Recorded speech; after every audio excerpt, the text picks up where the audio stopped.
Talk to Date, your daily audio daily. Hai Yubisius, kembali lagi dalam podcast dengan segmen Kampus Live. Podcast yang menginspirasi dengan mahasiswa berprestasi dan berpengalaman. Kali ini bersama aku Iin Safirai sebagai podcaster dan tentunya hari ini aku tidak sendiri Yubisius. Hari ini ada narasumber kita yang keren banget. Beliau merupakan juara 1 Mapres Diploma 2026, yaitu ada Kak Ajeng Nurhaliza. Halo. Halo, Kak Iin, salam kenal. Salam kenal Kak Ajeng. Gimana kabarnya Kak Ajeng? Alhamdulillah sehat ya. Kak Iin gimana kabarnya? Alhamdulillah baik Kak Ajeng. Boleh perkenalan dulu nih Kak Ajeng. Oke, sebelumnya perkenalkan, aku adalah Ajeng Nurhaliza dari Prodi D3 Farmasi dan kebetulan baru semester 2. Oke. Kalau boleh tahu asalnya dari mana nih Kak Ajeng? Kalau aku sendiri kebetulan berasal dari Banjarnegara, Kak. Jauh ya Kak? Lumayan jauh dan biasanya terkenal sama Dawet Ayung. Kalau Dawet nggak tahu, iya. Perjalanannya berapa nih Kak Kalau perjalanan sekitar 4 jam kalau naik motor, tapi itu santai, perjalanan santai. Kalau misalnya ngebut sekitar 3 jam mungkin santai.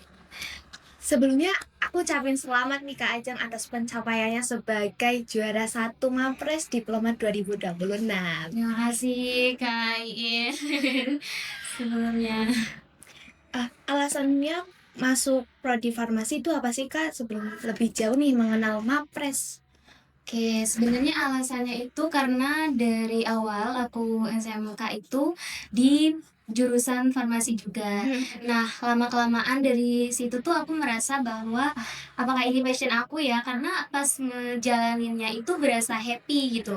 Happy ngejalanin, terus waktu lagi praktikum tuh berasa aku tuh dapat insight baru dari hal-hal farmasi, misalnya dari bagaimana aku meracik obat, terus bagaimana kita melayani pasien, gitu tuh membuat aku ngerasa nyaman, seru dan juga kayak enjoy gitu menjalannya. Jadi itulah kenapa yang alasannya dari SMK Farmasi lanjut lagi di perguruan tinggi farmasi juga, Kak. Karena udah nyaman ya Kak? Iya, karena ngerasa enjoy aja dijalanin, jadi yaudah jalanin aja. Berarti dari SMP udah terinspirasi nih pengen masuk ya? Ya sebenarnya kalau dari SMP itu terinspirasinya kesehatan, tapi belum tahu nih mau di prodi apa atau jurusan apa, dan mulai tertarik di farmasi itu dari yang masuk ke jurusan di SMK itu, Kak. Enjoy sekarang. Enjoy, alhamdulillah ya. Serius. Terus kalau kegiatan akhir-akhir ini apa Kak kesibukannya? Kalau kesibukan sih sebenarnya lagi sibuk di tugas kuliah aja sama praktikum, terus ada responsi, terus ada persiapan UAS, itu ada PJBL, terus selain itu juga lagi ada proker-proker yang berhubungan sama himpunan mahasiswa farmasi, itu akan dilaksanakan kayak studi banding gitu, lagi persiapan gitu sih Kak, paling hektiknya akhir-akhir ini gitu. Ikut hima juga? Iya, kebetulan ikut hima. Keren. Terus ketertarikan ikut Mapres itu apa Kak? Awal-awalnya gimana nih Kak Mapres? Kenal Mapres? Karena Mapres itu sebenarnya kenapa aku tertarik ya? Sebenarnya karena aku melihat itu tuh sesuatu kesempatan gitu ya Kak. Dan sebenarnya itu tuh kesempatan buat kesempatan umum yang pasti semua orang bisa lihat kalau itu tuh kesempatan yang bagus gitu ya. Tapi mungkin belum semua orang bisa berani untuk mencoba hal-hal yang mungkin menurut kita itu kayak bisa nggak sih kita ngelakuin ini gitu kan. Nah tertariknya itu tadi tertariknya ya. Nah tertariknya itu karena aku pengen mencoba hal baru yang belum pernah aku lakuin sebelumnya. Jadi aku tuh nggak menutup diri aku untuk ya udah segini aja gitu. Jadi aku tetap mencoba hal-hal baru yang memang bisa untuk grow up diri aku gitu Kak. Jadi kan kita perlu ya namanya grow up, terus kita juga harus, eee, memperluas Betul. jaringan relasi dan juga apapun itu yang nantinya bisa berkontribusi di kemudian hari gitu Kak. Berarti Kakak nih suka mencoba pengalaman baru ya, Kak? Iya betul, nggak menutup diri gitu Heeh, Kak ya. betul. Terus, proses selama seleksi itu gimana sih, Kak? Dan selama pendaftaran gimana? Kalau pendaftaran itu kemarin dilakukan secara online ya, kayak kita ngisi Google Formulir gitu, terus kita siapin berkas, kemudian kita juga ada jadi menampilkan kayak produk inovasi gitu, dan itu persiapannya sekitar berapa jadi sekitar berapa ya, 2 minggu kayaknya, kalau enggak lebih aku lupa soalnya itu ada jeda-jedanya, jeda pengumpulan, terus jeda pengumuman itu ada jeda yang sekitar 1 mingguan gitu. Jadi kita harus siapin itu, kemudian kayak portofolio semacam CV, tapi itu di dalamnya kayak ada pencapaian-pencapaian gitu. Mhm. Dan itu sebenarnya masih sedikit juga ya, karena kan harus apa namanya, dibuka balik gitu. Mmm, berarti selama proses pendaftaran formulir itu banyak banget berkas-berkas yang perlu diperlukan ya, Kak? Iya. Contohnya apa tuh, Kak? Kalau contohnya itu di situ ada yang namanya kita harus nyiapin PPT. Nah, PPT itu isinya adalah, suatu produk inovasi kita. Jadi kita harus sebenarnya bukan selalu produk ya, kita bisa sistem mungkin ada inovasi, itu semacam apa ya, PKM mungkin? PKN? Oh iya, Mhm, tahu. iya semacam produk-produk itu dan nanti kita kembangkan kemudian, konsepnya itu nanti kayak presentasi di depan juri gitu, Kak. Jadi berkasnya itu ada KTM, terus juga ada, eee, apa ya namanya, berkas-berkas dari sertifikat perlombaan yang pernah diikuti. Kemudian ada data diri, terus ada borang, borang yang harus diisi gitu, Kak. Mhm. Tentang identitas diri, kemudian ada identitas dari pendamping, kalau nggak salah ya, iya. Kakak tuh bikin apa, Kak? Produknya atau sistemnya? Kalau aku kebetulan karena itu tuh sebenarnya agak mendadak ya Iya, Kak, betul. jadi aku pakai produk yang buat TKM, Kak. PKN? Jadi itu tuh kayak produk scrub gitu, Mmm, scrub herbal gitu. scrub herbal. Iya, Masih berhubungan juga ya dengan farmasi. iya. Terus abis itu gambar tantangan terbesar selama proses seleksi itu apa sih, Kak? Kalau tantangan sebenarnya datangnya dari diri sama lingkungan ya. Karena kan waktu itu pas proses pendaftaran itu lagi di fase yang hectic juga pas responsi. Mhm. Jadi, hari itu juga waktu presentasi, setelahnya itu aku ada responsi. Nah, di saat sebelumnya kan udah pasti hektik banget ya ngurusin berkasnya, membuat berkas, terus PPT, terus harus nyiapin materi apa yang harus aku bicarain nih nantinya gitu kan. Nah, itu tantangannya sebenarnya manajemen waktunya, karena itu kan dibarengi sama tugas-tugas kuliah, terus juga ujian praktikumnya gitu kan, Kak. Dan, gimana tantangannya tuh kayak gimana kita harus mau dan harus berani untuk keluar dari zona yang ini aja gitu. Jadi intinya harus berani untuk, mencapai atau mengambil suatu kesempatan itu, Kak. Karena tantangannya ya sebenarnya ada di Mhm. diri kita sendiri gitu, bagaimana kita manage waktu dan gitu sih, Kak, paling. Nah, itu waktu presentasi apalagi di tantangan-tantangan kayak gitu dengan pressure manajemen waktu, tentunya kan kalau presentasi di depan juri, kita harus belajar ngomong juga ya, Kak. Gitu.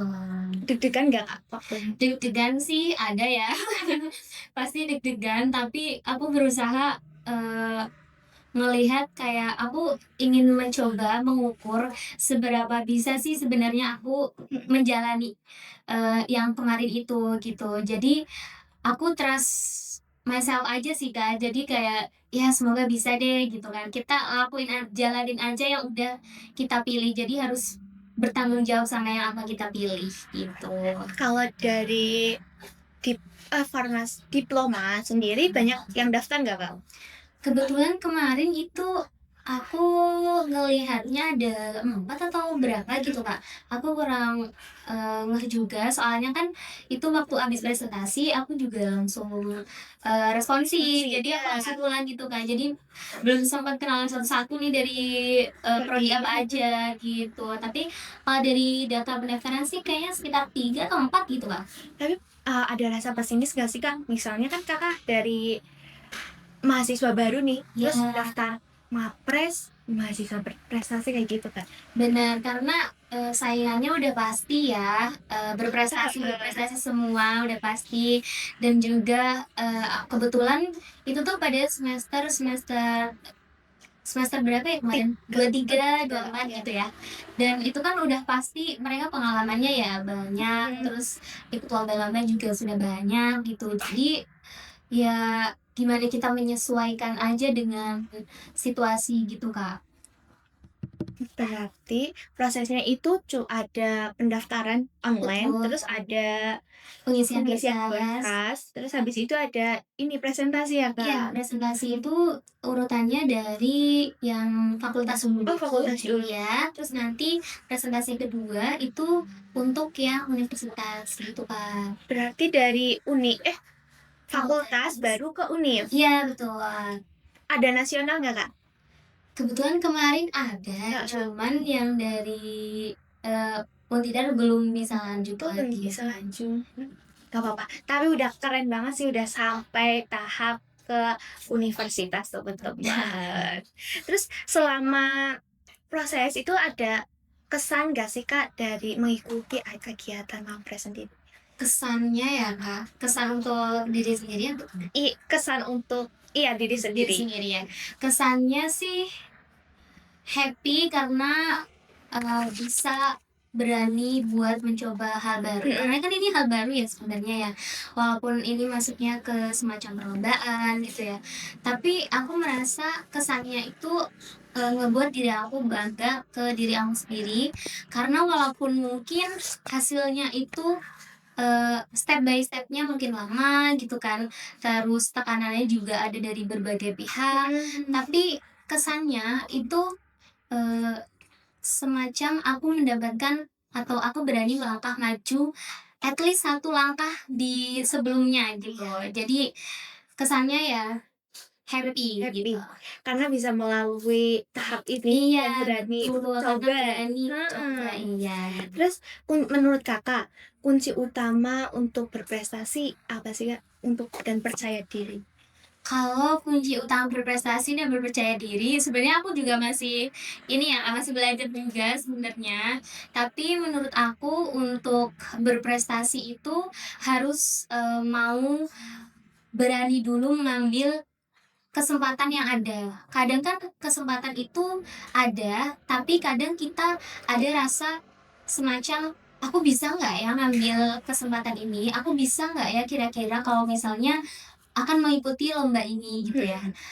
Coba aja dulu gitu kan, coba aja dulu walaupun nanti hasilnya nggak sesuai sama ekspektasi kita, at least kita udah nyoba gitu, at least kita ngerasa ke diri kita bahwa kita itu bisa untuk melakukan. Nah, sebenarnya kalau misalnya berprestasi sendiri, itu kan, jendelanya banyak ya, Iya Kak. betul. Berprestasi itu jendelanya banyak, ada yang akademik, ada yang non-akademik, gitu kan. Nah, menurut aku itu sih bagaimana kita bisa me-manage diri kita sendiri untuk mau membuka lembaran baru dan mau tetap bertumbuh untuk kedepannya. Karena kalau misalnya stuck terus di sini dan puas dengan pencapaian yang itu-itu aja, nanti gimana ke depannya gitu. Karena menurut aku berprestasi itu nggak selalu yang dapat juara gitu kan. Berprestasi itu at least kita udah berani mencoba, itu udah sesuatu yang perlu dibanggakan loh dari diri kita gitu. Nah, kalau kayak gitu pernah gak sih Kak ngerasa kehilangan motivasi untuk mengikuti kegiatan lomba-lomba kayak gitu dan ingin mencoba melangkah maju? Oke, kalau kehilangan motivasi udah pasti kita, kadang ngerasa kayak am I good enough gitu ya. Kadang ngerasa aku tuh cukup nggak sih gitu kan. Nah motivasi tuh kadang hilang kalau misalnya banyak tekanan nih, Heeh. banyak tekanan dari berbagai pihak, kemudian kita menanyakan diri kita apakah kita cukup atau enggak sih sebenarnya untuk, di tahap ini gitu ya. Tapi terkadang kalau misalnya lagi menurun nih motivasinya, kadang aku inget-inget nih gimana, caranya selama ini tuh bertahan dari hal-hal yang, sudah dilalui sebelumnya gitu kan. Jadi kalau misalnya kehilangan motivasi, coba deh lihat ke belakang gimana susah payahnya kita udah mencapai di titik ini, terus jadi mulai dari situ tuh motivasinya bisa tumbuh lagi gitu. Jadi kita tuh bisa kita boleh sedih, kita boleh terpuruk gitu boleh, tapi untuk waktunya itu diusahakan jangan terlalu lama. Karena kalau kita terus-terusan terpuruk dalam sesuatu yang misalnya kita gagal gitu ya, tapi kita terpuruk di kegagalan itu terus, nah, nanti tuh akan, eee, menyebabkan ke apa ya namanya ya, kurang efektif juga nanti di kemudian hari gitu. Jadi kalau misalnya kurang motivasi, kadang aku melihat ke belakang gimana aku udah sampai sini sih, Kak. Jadi biar bisa balik lagi motivasinya gitu, jadi nggak selalu terpuruk gitu. Kak, terus kalau kayak gitu, eee, ada kegiatan yang biasa dilakuin misalnya kayak mendengar musik atau apa gitu, Heeh. Kak? Kadang aku mendengar musik Mendengar karena musik. bisa ya, Kak, ya, buat Mhm. naikin mood ya. Terus kadang aku juga baca buku, Suka baca buku, Kak? iya, dan juga menulis sih kadang. Jalan-jalan? Jalan-jalan suka, tapi kadang belum ada waktunya ya, karena sibuk, Kak. Karena sibuk tuh, karena jadwalnya tuh, Padat. tepet gitu loh, Kak. Karena ini mendekati UAS Iya juga. betul, PJBL-an ya, Kak, Iya, ekspansi. waktunya jadwalnya tuh cepet banget ngalirnya. Jadi kalau untuk jalan-jalan mungkin nunggu semesteran dulu. Pernah kepikiran gak sih kayak, ternyata aku bisa ya sampai di tahap ini gitu, Kak?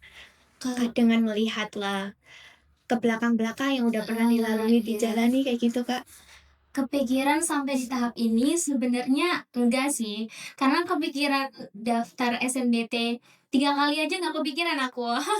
Awalnya kan aku, gap year ya, Heeh. gap year setahun, itu juga, aku sambil bekerja ya kan, bekerja masih di satu jurusan di klinik gitu. Nah, dari situ setelah itu aku ngerasa kayak, "Apa aku lanjut kuliah lagi ya?" Gitu. Jadi aku lanjut lagi ambil Farmasi. SNBT lagi, tapi kebetulan itu belum lolos. Jadi aku ngerasa, apa aku harus coba batu lompatan gitu, jadi aku masuk ke salah satu univ swasta gitu, Mhm. dan masih di jurusan farmasi, terus tahun depannya ada kesempatan SNBT lagi, aku ikut lagi, Mhm. dan ya sampai di sini. Jadi kayak sampai di tahap ini tuh tetap ngerasa kayak, "Oh jadi Oke. selama ini aku udah ngelewatin itu dan Mhm. sampai di tahap ini," gitu. Selama ini tuh perjalanannya udah Jauh iya dan gitu. gak nyangka ya, Kak, Iya ternyata aku betul. bisa bertahan sejauh ini. Iya betul sekali dan sampai di universitas juga. Mhm. Betul. Berarti, selama 1 tahun kemarin juga berarti Kakak udah banyak mencoba nih kegiatan-kegiatan Iya iya. lain. Paling 1 tahun kemarin aku masih fokus di perkuliahan gitu juga sih, Heeh. Kak. Masih fokus di perkuliahan, gimana juga di universitas sana gitu, dan kegiatan volunteer lain gitu. Ternyata di balik Mapres juara satu banyak pengalaman yang udah dilalui teman-teman UPC. Kayaknya juga pasti banyak dong Semua pengalamannya. atau UPSius.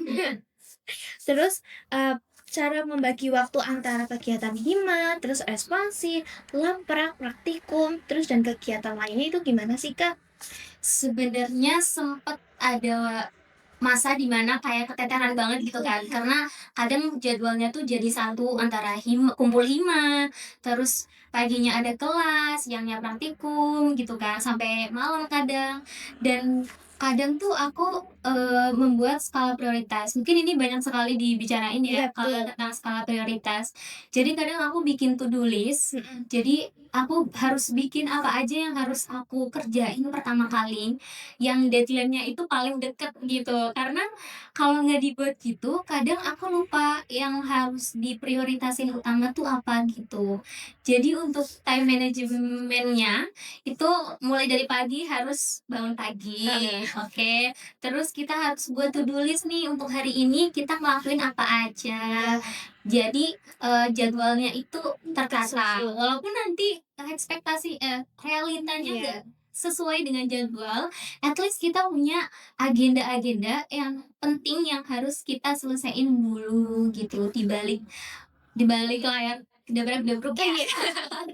Tapi kalau dengan kayak gitu, waktu untuk tidurnya aman nggak, Kak? Kalau jujur itu kadang tidur itu Opsional. ya semacam itu ya. Siap. Jadi kayak 4 jam, 3 jam gitu, itu pernah.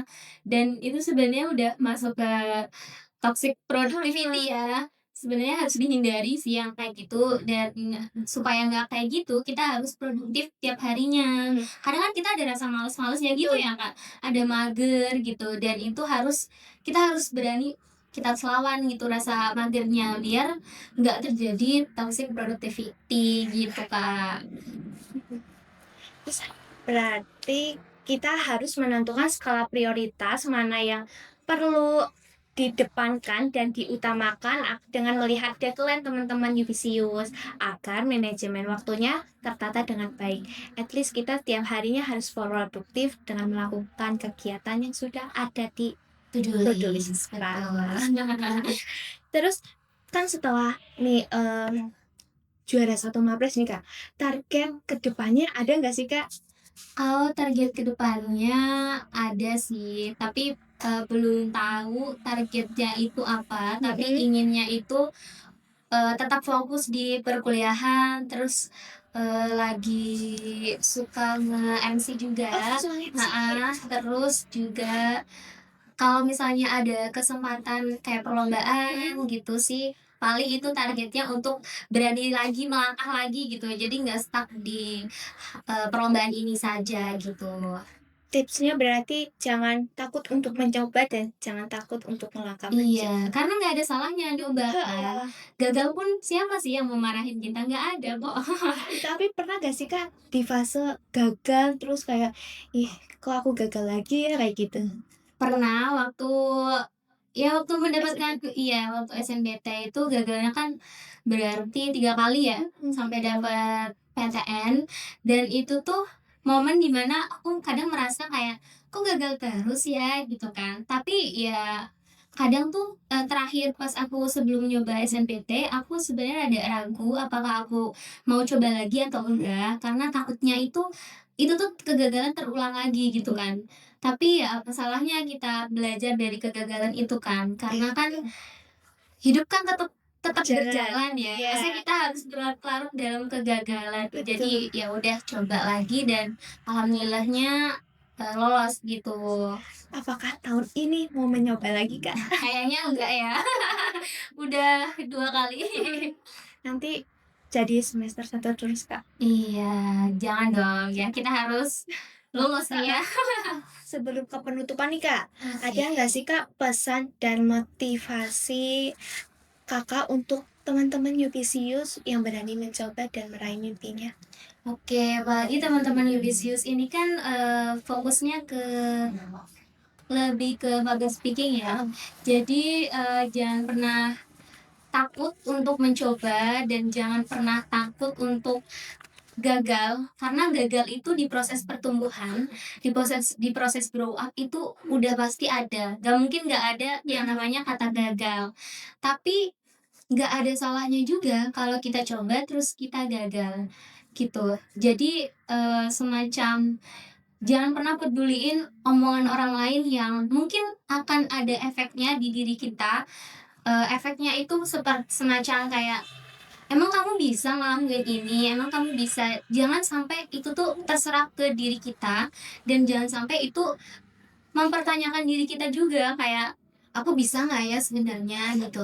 Kan orang lain juga tahu apa gitu Iya. kan tentang diri kita. Jadi coba deh untuk ngerasa kalau misalnya hari esok itu gimana diri kita berlaku sekarang gitu. Kalau misalnya mindset sekarang itu tetap ngerasa aku bisa nggak ya buat ngelakuin ini, itu mindsetnya akan kebawa terus untuk kedepannya. Jadi nggak ada grow up-nya. Jadi untuk grow up itu harus mindset itu tuh harus dibuang gitu. Jadi harus ditekanin keberanian untuk mengambil suatu kesempatan. Karena kan nggak semua bisa mengambil kesempatan itu gitu kan. Betul gitu. Tapi kebanyakan anak sekarang nih Kak, Iya. termasuk saya nih, kayaknya kalau mau mencoba hal baru tuh kayak insecure dan takut. Coba Mm-mm. mencoba nih Kak, ada tipsnya nggak Kak? Kalau tipsnya sebenarnya, kita kan juga di sini kayak berkuliah itu kan sebuah privilege ya yang enggak semua orang itu mungkin, belum merasakannya gitu kan. Nah, untuk bisa berani mencoba hal baru itu mungkin, kita harus mencoba dulu, Kak. Iya, mencoba dulu dan mungkin kita bisa, ajak temen nih atau tanya dulu, "Kak, kalau mau ikut ini, itu gimana?" Gitu kan. Nah, kalau misalnya kita insecure gitu ya, itu kan berarti ada rasa di dalam diri kita yang selalu mempertanyakan, kelayakan diri kita gitu Betul. ya. Dan sebenarnya orang lain itu memandang diri kita tuh satu tingkat lebih tinggi kok daripada kita memandang diri kita sendiri gitu. Jadi sebenarnya diri kita tuh layak juga untuk tampil gitu. Diri kita tuh layak untuk mendapatkan atau masuk ke hal-hal baru. Siapa tahu kita siapa tahu misalnya kita masuk ke ruang baru, misalnya suatu organisasi atau apapun itu, siapa tahu nanti tuh di dalamnya kita bisa melihat diri kita yang lain gitu, diri kita yang baik yang lain gitu. Jadi efeknya di diri kita juga positif.